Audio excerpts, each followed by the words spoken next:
श्री संत सद्गुरू बाळूमामा प्रसन्न. नमस्कार श्रोते हो, आज आपण श्रवण करत आहात बाळूमामांचा संदेश.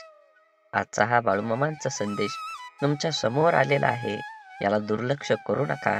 तुमची सर्व अडकलेली कामं बाळूमामा लवकरात लवकर पूर्ण करतील. त्यामुळे संदेश शांत मनाने संपूर्ण आणि शेवटपर्यंत नक्की बघा. चमत्कार पाहायला मिळेल की नक्कीच तुमच्या जीवनामध्ये मामा आनंदी आणि सुख समाधान घेऊन येणार आहेत. आणि हा व्हिडिओ आपल्या जवळच्या व्यक्तींना पण नक्की शेअर करा. तुम्ही आपल्या चॅनलवर नवीन असाल तर चॅनलला सबस्क्राईब करून शेजारील बेल नोटिफिकेशन नक्की दाबा, जेणेकरून येणारे असेच बाळूमामांचे संदेश आपल्याला सर्वात अगोदर भेटतील. आणि तुम्ही भाव तिथं देव ह्या यूट्यूब चॅनलचे सदस्य नक्कीच व्हाल. तुम्ही स्वामी संदेश मनापासून ऐकला तर तुम्हाला मनापासून आवडेल, आणि मनापासून आवडला तर नक्कीच व्हिडिओला एक लाईक करा. मामा म्हणतात, नक्कीच तुमच्या जीवनामध्ये काही जरी घडत असेल तर नक्कीच तुम्हाला तुमच्या जीवनामध्ये जी संकट की मागं नक्की येईल.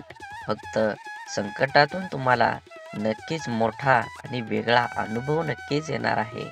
म्हणून नामाचा अर्थ खरा जिद्द, आणि नक्कीच तुम्ही मनात जिद्द ठेवून लढलं पाहिजे. तुमच्या जीवनाला वळण दिलं पाहिजे. तुम्ही तुमच्या जीवनाची पहिल्यांदा व्याख्या समजून घ्या. तुम्हाला या जीवनात काय पाहिजे याचा पहिल्यांदा विचार करा, आणि त्या विचारामागं तुम्ही जीव तोडून, जीव लावून आणि मनात मामांबद्दल विश्वास ठेवून काम करत चला. नक्कीच तुम्हाला यश हे मिळणारच आहे. म्हणून जीवनामध्ये संयम ठेवा. या जीवनात संयम ज्याच्याकडे आहे तोच यशस्वी होणार आहे. म्हणून छोट्या छोट्या गोष्टींवर रागाला जाण्यापेक्षा स्वतःमध्ये बदल करा, आणि जास्तीत जास्त मौन राहून पेढ्याचं स्वांग घेऊन पेढा खाण्याचं स्वप्न नक्कीच तुम्ही बाळगलं पाहिजे. जीवन एकदाच आहे. या कलियुगात कोण यशस्वी होणार असेल तर तो संयमी व्यक्तीच आहे. म्हणून नक्कीच संयम बाळगा. तुम्हाला यश हे प्राप्तच होणार आहे. पाहून दुर्लक्ष करू नका. हा संदेश खूप सकारात्मक आणि चांगल्या आयुष्याला वळण देणारा आहे. हा संदेश तुम्ही जर उघडला असेल तर शेवटपर्यंत नक्की ऐका, जेणेकरून बाळूमामांची कृपा तुमच्यावर आणि तुमच्या कुटुंबावर अखंड राहील, आणि तुमच्या जीवनात एक असं वळण येईल की तुम्ही तुमच्या जीवनाचं आपूट पूर्ण आयुष्य बदलून टाकचाल. कारण चांगले विचार आणि चांगली संगत माणसाला नेहमीच यशाच्या शिखरावर नेऊन पोचवतं.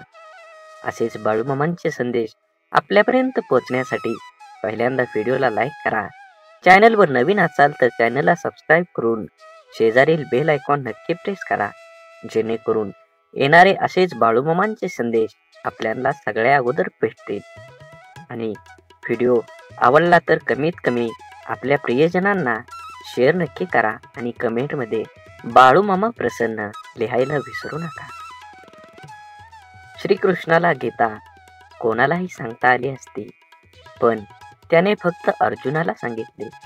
कारण जसा सांगणारा असावा लागतो तसा ऐकणाराही असावा लागतो. तेव्हा ज्ञानाचा विकास होत असतो. पोटाची भूक आणि गरजा माणसाला दुनियादारीचे सर्व नियम स्वीकारायला भाग पाडतात.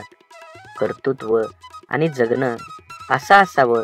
आपल्या असण्याचा प्रभाव आणि नसण्याचा अभाव हा जाणवलाच पाहिजे. म्हणून आनंदाने जगायचा सोपा उपाय काय असेल? जी माणसं हक्काने आपल्याकडे येतात ती परत जाता कामा नये, आणि जी जातात ते आपल्या लक्षात पण येता कामा नये. अडथळे तर क्षणिक असतात, पण त्या क्षणात खचून न जाता धीराने त्यांना सामोरं जाणं हेच तर आयुष्य आहे. जीवनात जलद गतीने मिळणारं यश अहंकार निर्माण करतं, तर उशिरा मिळणारं यश आपलं व्यक्तिमत्व तयार करतं. हरवलेल्या वस्तूही सापडू शकतात, पण एकच गोष्ट अशी आहे की जी एकदा हातातून निसटली की कोणत्याही उपायानं पुन्हा मिळू शकत नाही, आणि ती असते आपलं आयुष्य.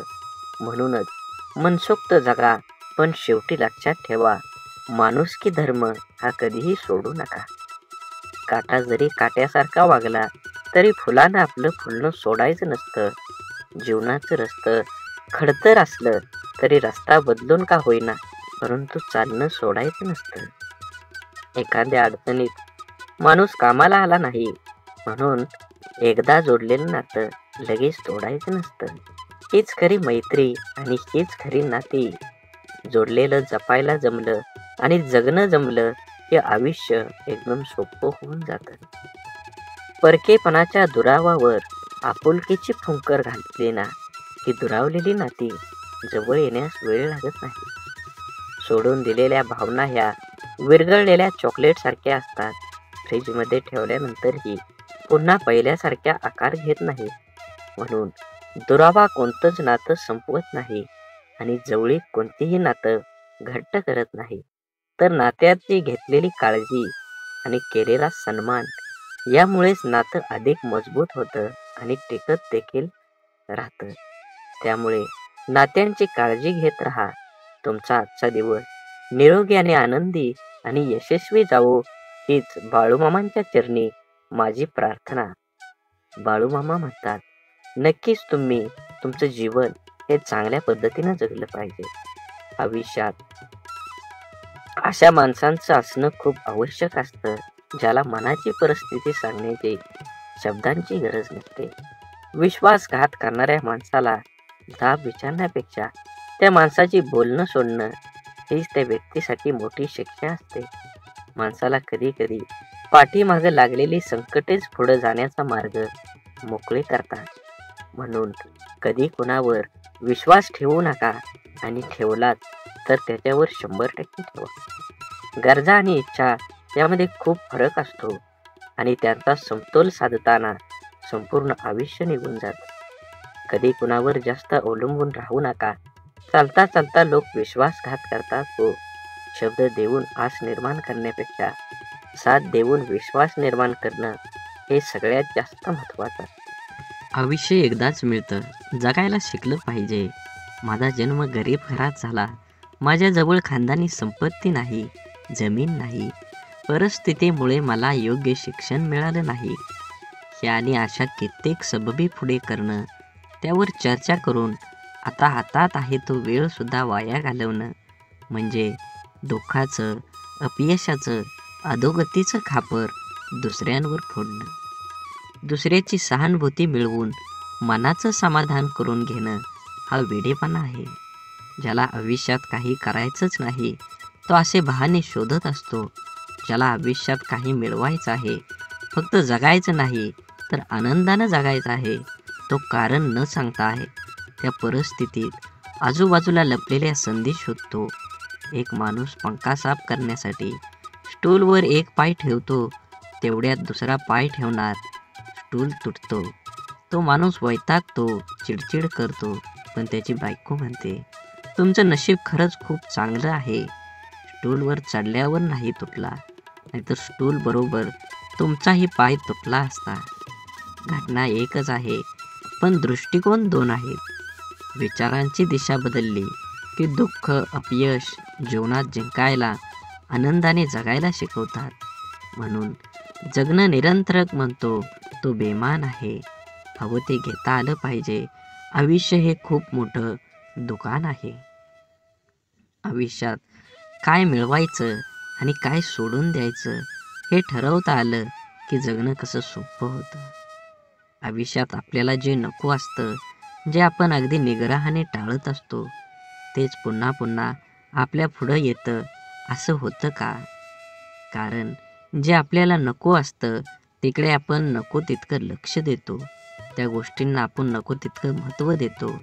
जे आपल्याला नको असतं त्या गोष्टींना विरोध, प्रतिकार करण्यात, त्या गोष्टींचा तिरस्कार करताना चिडचिड करत आपण आपली शक्ती वाया घालवतो आणि हवं ते मिळवण्याकडे लक्ष द्यायला आपल्याकडे वेळ आणि शक्ती उरत नाही. ज्या गोष्टी आपल्याला आवडत नाहीत, नको वाटतात, त्यांच्याकडे जास्त लक्ष देऊ नये. हे असंच का, ते तसंच का असा विचार करण्यात, तक्रारी करण्यात दंग राहू नये. अंधाराची भीती वाटत असेल तर फक्त नको तो अंधार म्हणून तो नाहीसा होत नाही. नेहमीच अंधाराला घाबरण्यापेक्षा अंधारात जाऊन काय होतं ते एकदा बघावं. भीती, भय वाटलं तर ते सहन करावं आणि एकदाच त्या भयातून मोकळं व्हावं. नसलेल्या भूतांची भीती कायम सोबत बाळगण्यापेक्षा मनावरच्या भीतीची भूत उतरवण्याचा प्रयत्न करावा. म्हणून दुःख, राग ठसठसणाऱ्या जखमेसारखे असतात. सकारात्मकतेने त्याचा पूर्ण निचरा केल्याशिवाय ते बरे होत नाहीत. आपल्या मनाविरुद्ध काही गोष्टी जेव्हा घडतात तेव्हा आपल्याला राग येतो, दुःख होतं. आपल्याला राग, आपला दुःख प्रत्येकजण आपल्या परीने पचवण्याचा, व्यक्त करण्याचा प्रयत्न करत असतो. काही जण अशा दुःखद परिस्थितीतही, मनस्थितीतही सकारात्मक विचार, कृती करतात. आपलं काय चुकलं याचं आत्मपरीक्षण करतात. निसर्गाच्या, ईश्वराच्या सानिध्यात जाऊन शांत राहतात. कोणी आपल्या दुःखाचं सुंदर कविता करतं. काही जण आपल्या मनातल्या भावना पेपरवर उतरवतात आणि मनाला मोकळं करतात. पण नकारात्मक विचार करणारे लोक सैरभैर होतात. आपल्या दुःखाचं खापर दुसऱ्यावर फोडत बसतात. आपल्यावर कसा अन्याय झाला आहे याचं प्रदर्शन करण्यासाठी स्वतःला व्यसनात बुडवून घेतात आणि स्वतःचा त्रास आणखी वाढवतात. आयुष्यात चांगल्या गोष्टी न बघता न मिळालेल्या गोष्टींकडेच लक्ष दिल्याने जीवनात नैराश्य येतं. मन उदास होतं. आपल्या क्षमतेवरचा विश्वास उडतो. जगण्यातले छोटे मोठे इतर आनंदही माणसाला घेता येत नाही.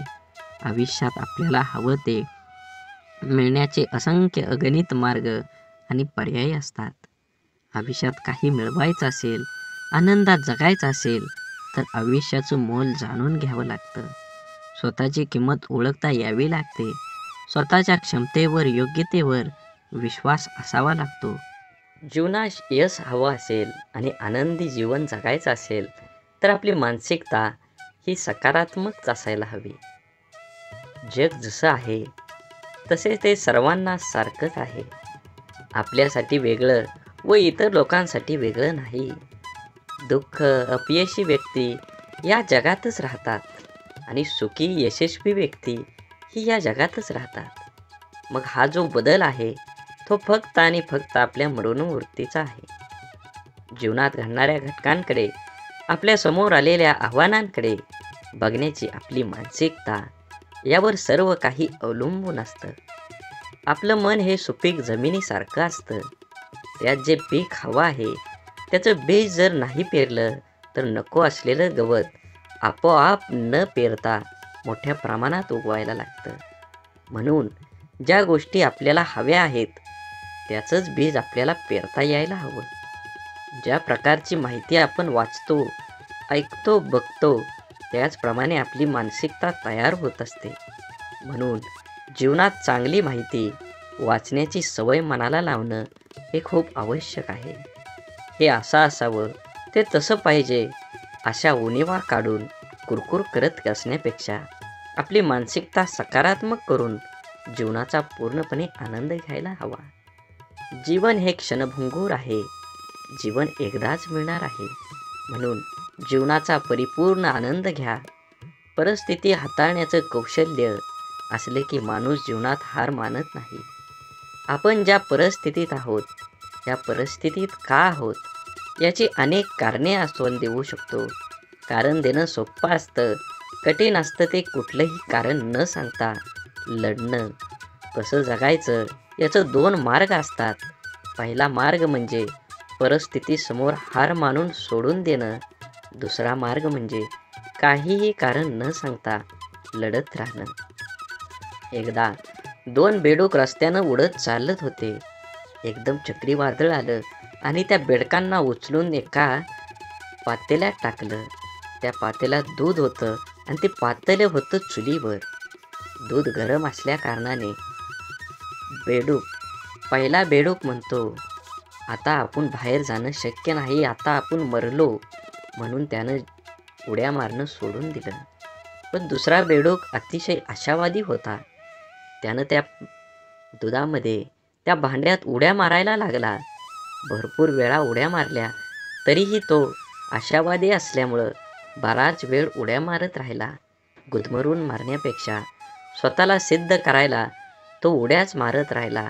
त्या उड्या मारण्यानं एका माणसाचं त्या बगुल्याकडे लक्ष गेलं आणि त्या बेडकाला काढून त्यानं बाजूला केलं. या गोष्टीवरून अनेकदा आपल्या नियती अशाच परिस्थितीमध्ये आणून सोडून देते. त्या परिस्थितीत आपण रडत बसून जगायचं की प्रयत्न करून लढत परिस्थितीवर मात करून जिंकायचं? आनंदी जीवन, यशस्वी जीवन जगायचं हे आपलं आपणच ठरवायचं असतं. आपला सर्वात मोठा शत्रू म्हणजे भीती, भय. आपण जर इथलं राहिलो तर वाटेल तो आपल्याला दडपण्याचा प्रयत्न करेल. म्हणून माणसाने नेहमी निर्भय राहण्याचा प्रयत्न करावा. ज्या गोष्टीबद्दल आपल्याला मनात भीती निर्माण होते ती गोष्ट करण्यास आपलं हातपाय हिंमत करत नाही. जी गोष्ट आपण सहज करू शकतो ती सुद्धा आपण संशय भीतीपोटी गमावून बसतो. रिकाम्या भीतीमुळे आपली शारीरिक व मानसिक दोन्ही क्षमता कमी होते. त्यामुळे आपण स्वतःवर दुःखी, कर्तव्यशून्य होतोच, पण त्याचबरोबर आपल्या सहवासातील व्यक्तींनाही नाउमेद करतो. जेव्हा आपण एखादी गोष्ट करण्याबाबत निश्चय दृढ करतो आणि त्यावेळेस आपलं सहकारी बोलतात की मला नाही वाटत तू हे करू शकतो, मोठ्या मोठ्यांना जमलं नाही ते आपल्या सामान्यांना काय जमणार, तेव्हा यांना नाउमेद करणाऱ्या विचारांचा परिणाम आपल्या मनावर होऊ दिला नाही तर यश हे आपलंच असतं. निश्चयाची, निर्भयतेची, आपण करू शकतो या भावनेची शक्ती अफाट असतं. एकदा का मन निर्भय झालं की दुबळे अशक्त शरीरही अफाट कार्य करू शकतं. जिवंत असून पुतळ्याप्रमाणे जगण्यापेक्षा मेल्यानंतरही जिवंत राहिलो पाहिजे असे कर्तृत्व निर्माण करता आलं पाहिजे. जबाबदारी दैनंदिन जीवनातला खूप महत्त्वाचा शब्द.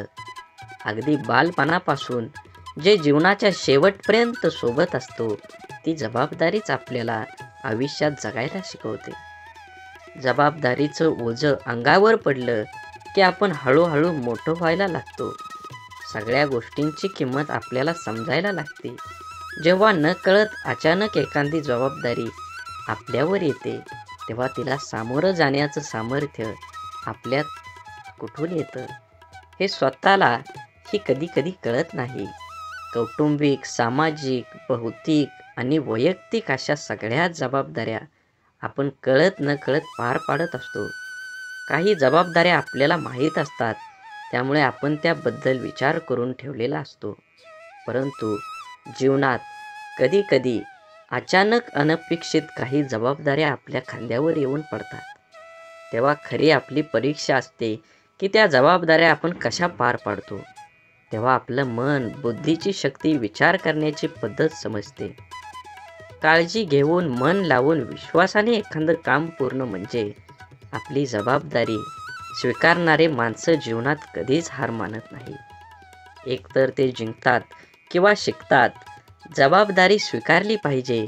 ज्या दिवशी आपल्यावर असणारी जबाबदारी ही ओझं वाटायला लागते तेव्हा ती पूर्ण करताना आनंद, उत्साह निघून जातो आणि आपण ती व्यवस्थित पार पाडू शकत नाही. जबाबदारीची जाणीव ही ठेवायची आणि जगायचं स्वतःसाठी, स्वतःच्या मनासाठी आणि स्वतःच्या माणसासाठी. म्हणून जीवन हे खूप सुंदर आहे, त्याचा आनंद घेतला पाहिजे. आपली कठीण परिस्थिती, आपल्यावर आलेली खराब वेळ आपल्या आयुष्यामध्ये खूप मोठं यश मिळवून देऊ शकतं.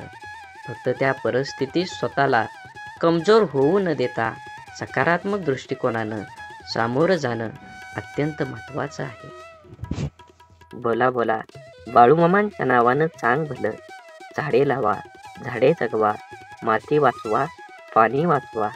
सेव अर्थ आणि मनात मामांबद्दल आणि देवाबद्दल भाव असेल तर नक्कीच चॅनलला सबस्क्राईब करून व्हिडिओला लाईक करा. व्हिडिओ जास्तीत जास्त प्रियजनांना शेअर करा आणि कमेंटमध्ये बाळूमामा प्रसन्न लिहायला विसरू नका. धन्यवाद.